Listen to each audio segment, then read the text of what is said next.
13वां प्रकरण। आत्मा का बोध हो जाने से ही कर्म बंधन से मुक्ति होती है। नहीं है कुछ भी ऐसे भाव से पैदा हुआ जो स्वास्थ्य है, वह कोपिन को धारण करने पर भी दुर्बल है। इसलिए त्याग और ग्रहण दोनों को छोड़कर मैं सुखपूर्वक स्थित हूँ। राजा जनक आत्मा में स्थित हैं। अब वे शरीर, मन, अहंकार आदि से अपने को भिन्न आत्मवत अनुभव कर रहे हैं। संसार के जो भी कर्म, भावना, विचार, त्याग, ग्रहण, अच्छा बुरा आदि हैं, वे सभी मन, अहंकार और शरीर से हैं। आत्मा इन सबसे पार केवल चैतन्य साक्षी है। उसका इन सबसे कोई संबंध नहीं है। ये सब कार्य प्रकृतिजन्य हैं। जनक आत्मा ज्ञान की इस परिस्थिति को उपलब्ध हो गई है जिससे वे कहते हैं कि अब वे मेरे लिए यह संसार, कर्म, त्याग, ग्रहण आदि कुछ भी नहीं है, क्योंकि आत्मा का जिनसे कोई संबंध नहीं है। ऐसे भाव से मैं चित्त की स्थिरता और चित्त का स्वास्थ्य है को उपलब्ध हो गया हूँ। समुद्र की लहरें जिस प्रकार शांत हो जाती हैं, उसी प्रकार मेरा चित्त अब समस्त विक्षेपों से शांत हो चुका है। अब न कोई तरंग उठती है, न लहर, न ज्वार भाटा आता है। चित्त का शांत हो जाना ही आत्मज्ञान की कसौटी है। जिसके मन में हलचल होती है, उथल पुथल होती है, विक्षेप होते हैं, इसका अर्थ है अभी आत्मज्ञान हुआ नहीं।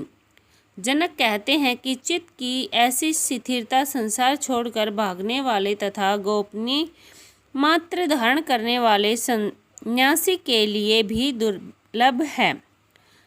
सब कुछ छोड़कर गोपिन मात्र धारण कर लेने से अथवा नग्न हो जाने से चित्त की चंचलता शांत नहीं हो सकती। वह चित्त की चंचलता रहते उसे आत्मज्ञानी नहीं कहा जा सकता। ब्राह्म आडंबरों से आत्मज्ञान नहीं होता। यह त्याग और ग्रहण भी ब्राह्म आडंबर ही है। इससे भी चित्त की चंचलता शांत नहीं हो सकेगी। मेरी चित्त की चंचलता शांत हो गई है, इसलिए अब मैं सुखपूर्वक स्थित हूँ। ग्रहण तथा त्याग दोनों ही चित्त की चंचलता से ही होते हैं। कहीं तो शरीर का दुख है, कहीं वाणी दुखी है, कहीं मन दुखी होता है। इसलिए तीनों को त्याग कर मैं पुरुषार्थ में सुखपूर्वक स्थित हूँ। मनुष्य शारीरिक, मानसिक एवं वाणी के दुखों से दुखी है। शरीर अनेक व्याधियों का घर है, इसलिए ही सबसे बड़ी व्याधि है। शरीर रहते सुख संभव ही नहीं। शारीरिक कष्ट, रोग, थकान, अपाहिज हो जाना, भरण पोषण के लिए शारीरिक श्रम करना आदि शारीरिक दुख हैं। गूंगा आदि हो जाना, मन के भावों को बिना सोचे समझे प्रकट कर देना, अपशब्द, कटु भाषण, मिथ्या भाषण, प्रलाप करना, अधिक बोलना या आवश्यकता होने पर भी नहीं बोलना आदि वाणी के दुख हैं। वाणी दोष के कारण ही अधिकतर बुद्धिमान पागल भी हो जाते हैं। गूंगे को कोई जीवन ही नहीं होता। ये सब वाणी के दुख हैं। मन के तो अनेक दुख हैं। अभाव, अपमान, चिंताएं, आशाएं, महत्वाकांक्षाएं, हीन भावनाएं, प्राप्त करने की चिंताएं, खो जाने की चिंताएं, रख रखाव की चिंताएं, रक्षा की चिंता, संकल्प, विकल्प आदि से मन सदा दुखी रहता ही है। संसार में स्वस्थ मन वाला व्यक्ति मिलना असंभव है, किंतु जनक कहते हैं कि मैं इन तीनों प्रकार के दुखों का त्याग कर आत्मा आनंद में सुखपूर्वक स्थित हूँ। आत्मा में स्थित हुआ योगी केवल आत्मा के आनंद की ही अनुभूति करता है, जो शरीर, मन एवं वाणी के दुखों से प्रभावित नहीं होता। आत्मज्ञान प्राप्त करना ही सबसे बड़ा पुरुषार्थ है। इसी से उस पुरुष तत्व की उपलब्धि होती है। किया हुआ कर्म कुछ भी वास्तव में आत्मकृत नहीं होता, ऐसा यथार्थ मैं जब जो कुछ कर्म करने को आ पड़ता हूँ उसे करके सुखपूर्वक स्थित हूँ। मनुष्य के कर्म दो प्रकार के होते हैं। कुछ तो स्वाभाविक, इसे प्रकृति अपने आप करती है, इन्हें करना नहीं पड़ता, करने के लिए श्रम भी नहीं करना पड़ता, जैसे श्वास लेना, भोजन का पचाना, हृदय का धड़कना, रक्त प्रवाह आदि शरीर के समस्त कार्य अपने आप होते हैं।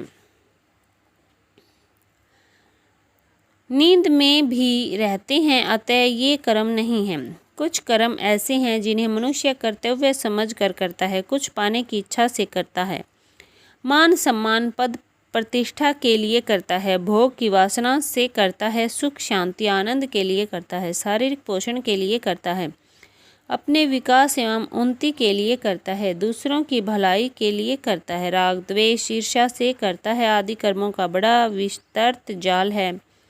किंतु इन सब कर्मों में कोई भी कर्म आत्मकर्त नहीं है, आत्मा द्वारा किए गए नहीं, क्योंकि आत्मा एकर्ता है, उसका न कर्म से संबंध है न कर्म फलों से। इन सब कर्मों का संबंध शरीर मन एवं अहंकार तक ही सीमित है। अहंकार वश किया गया हर कर्म अपना फल देता ही है। कर्तापन एवं फलाकांक्षा से किया गया हर कार्य कर्म है, यहाँ तक कि मोक्ष मुक्ति स्वर्ग प्राप्ति एवं शक्ति लाभ के लिए जो कर्म किया जाता है वह भी कर्म ही है। जहाँ मनुष्य करता है, जहाँ मैं की उपस्थिति है, वही कर्म है तथा वही उस कर्म फल का भोगता होता है, अन्यथा नहीं।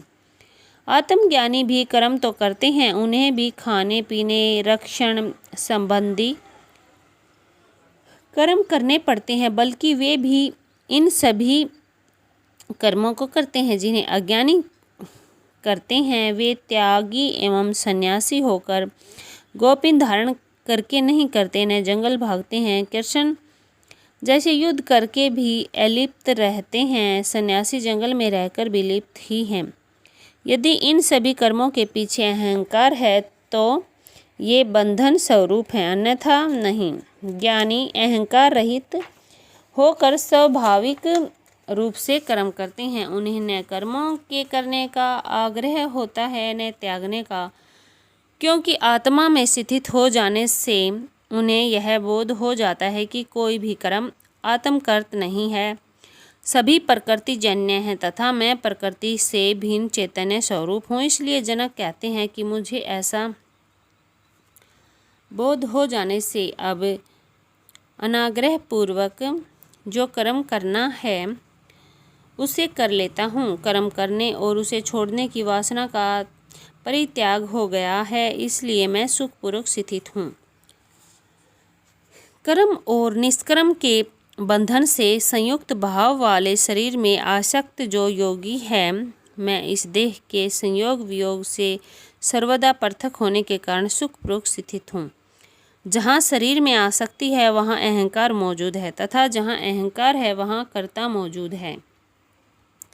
कर्ता के रहते जो भी किया जाएगा वह कर्म ही है।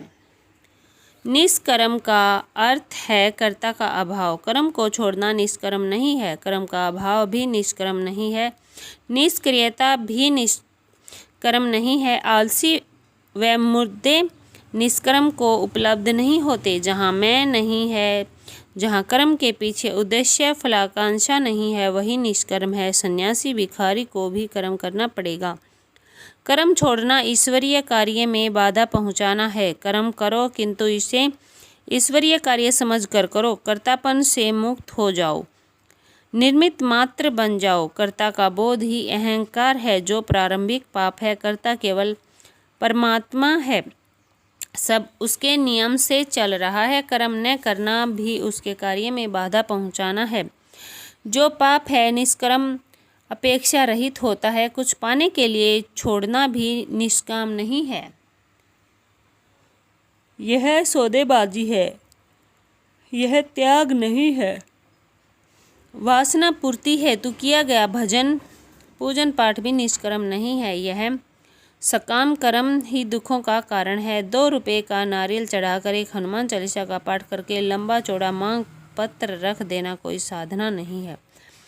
मांगना संसार है, नहीं मांगना साधना है। कर्म से भागना भी कर्म है, इसमें भी कर्ता भाव है। गीता में कहा है, इस लोक में कर्म सिद्धि को चाहने वाला लोग देवताओं की पूजा करते हैं, देवता सहायता देते हैं, ईश्वर स्वयं नहीं देता। शरीर के लिए आवश्यक कर्मों का करने वाला सब स्वाभाविक रूप से कर्म करने वाला कर्म करते हुए भी कर्म बंधन से मुक्त रहता है। आग्रह पूर्वक हठ पूर्वक किया गया हर कर्म बंधन है। त्याग और ग्रहण दोनों में आग्रह होने पर बंधन है। अपेक्षा असंतोष का कारण है। कर्म त्याग का उपदेश देने वालों ने दुनिया को विकृत किया है। जीवन और कर्म पर्यायवाची हैं, या तो दोनों रहेंगे या दोनों छूटेंगे। योगी की साधना शरीर से आरंभ होती है। जो साधना की प्रथम सीढ़ी है वह एक एक सीढ़ी पार करके आगे बढ़ता है, अतः वह शरीर में आसक्त रहता है। इस आसक्ति के कारण वह कर्म और निष्कर्म दोनों में संयुक्त भाव वाला होता है। क्योंकि शरीर में आसक्ति के कारण वह जो भी करेगा वह कर्म ही होगा। निष्कर्म की साधना भी शरीर में आसक्त होकर ही करेगा, अतः वह दोनों भाव वाला होने से दोनों ही उसके लिए बंधन स्वरूप हैं। किंतु जनक कहते हैं कि मैं इस देह के संयोग और वियोग दोनों से पृथक चैतन्य आत्मा में स्थित हूँ, इसलिए मैं सुखपूर्वक स्थित हूँ। अब कर्म निष्कर्म आदि मेरे बंधन नहीं है, क्योंकि मेरा इनमें न कोई आग्रह है न अपेक्षा। मुझको ठहरने से, चलने से या सोने से अर्थ और अनर्थ कुछ भी नहीं है। इस कारण मैं ठहरता हुआ, जाता हुआ और सोता हुआ भी सुखपूर्वक स्थित हूँ। अहंकार मनुष्य को जन्म से ही मिला है। संसारी यदि अहंकारी है तो आश्चर्य नहीं है, क्योंकि संसार का सारा खेल अहंकार का है। किंतु यह ज्ञान प्राप्ति में बाधक है। संसारी के वनिस्वत धार्मिक व्यक्ति का अहंकार अधिक होता है। अहंकार हमेशा दूसरों का ध्यान अपनी ओर आकर्षित करना चाहता है। वह अपना भोजन, वस्त्र, मकान, जेवर, कारें आदि का उपयोग भी उपयोगिता के आधार पर न करके अहंकार तृप्ति के लिए करते हैं। हम दिखावे के लिए करते हैं। जिसकी नीचता श्रेष्ठ नहीं होती वही दिखावे में रुचि लेता है। छोटे व हीन व्यक्तियों का अहंकार सर्वाधिक होता है। ज्यों ज्यों अहंकार बढ़ता है व्यक्ति की श्रेष्ठता कम होती जाती है। मनुष्य भी प्रकृति का ही एक अंग है। प्रकृति के अन्य सभी अंग निरुद्देश्य जी रहे हैं, अपने स्वभाव में जी रहे हैं, किंतु मनुष्य ने अपने जीवन का उद्देश्य निश्चित कर लिया है। उसने अपने काम का उद्देश्य निश्चित कर लिया। उठना, बैठना, चलना फिरना, सोना आदि के भी उद्देश्य बना लिए, किंतु सृष्टि का निर्माण किसी उद्देश्य से नहीं हुआ। एक ही चैतन्य ऊर्जा स्वाभाविक रूप से अपने गुण कर्म के अनुसार प्रफुल्लित हुई एवं फैलती गई। यह उसका उद्देश्य नहीं, स्वभाव है। उद्देश्य निश्चित करना मनुष्य की व्याख्या है। स्वोद्देश्य जीने से अहंकार की तृप्ति होती है, किंतु उद्देश्य निश्चित करने से ही संघर्ष आरंभ होता है। खेल में जीतना यदि उद्देश्य हो तो संघर्ष अनिवार्य है। धन इकट्ठा करना उद्देश्य हो तो शोषण, बेईमानी, भ्रष्टाचार आवश्यक है। परीक्षा में पास होना उद्देश्य हो तो हथकड़े आवश्यक हैं। जो कार्य स्वभाव से होते हैं उनमें अहंकार निर्मित नहीं होता। संत भी अहंकार को बढ़ाने के लिए शोभा यात्रा निकलवाते हैं, बैंड बाजे बजवाते हैं, नग्न रहते हैं, उपवासों का भी हिसाब रखते हैं कि किसने कितने उपवास किए हैं।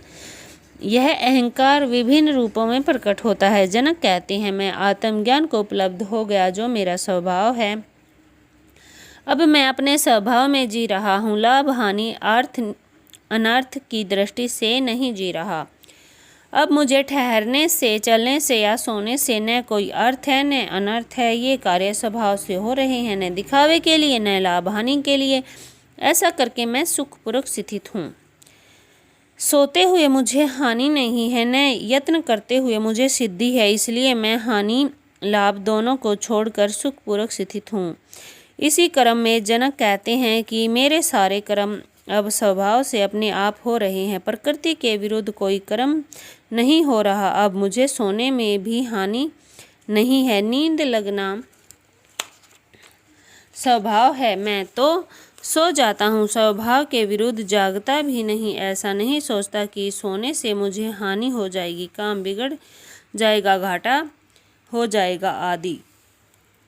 मैं ऐसा समझता हूँ कि बहुत यत्न करने से बड़ी सिद्धि मिल जाएगी। स्वभाव से जितना आवश्यक एवं अनिवार्य है उतना लाभ हानि की चिंता एवं उद्देश्य निर्धारण ही अशांति का कारण है। ज्ञानी इनसे पार हो जाता है जिससे उसे परम शांति मिल जाती है, जबकि संसारी इनसे दुखी, पीड़ित एवं तनावग्रस्त रहता है।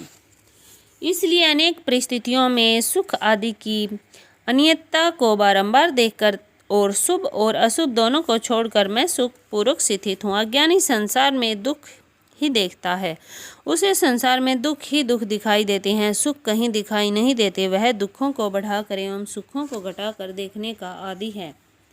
इनके लिए वह सारी सृष्टि, समाज एवं भगवान तक को दोष देता है। दुखों की निवृत्ति एवं सुख प्राप्ति हेतु वह अनेक प्रकार के शुभ अशुभ कर्म करता है। दूसरों को दुख पहुंचाकर भी स्वयं सुख प्राप्त करना चाहता है। किंतु जनक कहते हैं कि मैंने अनेक परिस्थितियों में अनेक जन्मों में देख लिया है कि जैसे दुख अनित्य हैं, सदा रहने वाले नहीं हैं, नष्ट होंगे ही, वैसे ही सुख भी अनित्य हैं, वे भी शाश्वत नहीं हैं, वे भी नष्ट होंगे। यह सृष्टि का नियम है। मैं आत्मानंद को उपलब्ध हो गया, इसलिए अब मैं इन शुभ और अशुभ दोनों कारणों के कर्मों के पार केवल अपने स्वभाव में सुखपूर्वक स्थित हूँ। अज्ञानी इन द्वंद्वों के झगड़ों में पड़कर परेशान, चिंतित एवं दुखी रहते हैं। ज्ञानी इनसे पार हो जाने से सदा आत्मानंद में स्थित हुआ सुखपूर्वक जीता है। यह अवस्था ही मोक्ष और निर्वाण की अवस्था है।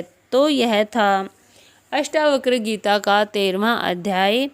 ऐसे अच्छी वीडियोज़ के लिए हमारे चैनल को सब्सक्राइब कर लें और हमारी वीडियो को लाइक और शेयर ज़रूर करें। धन्यवाद।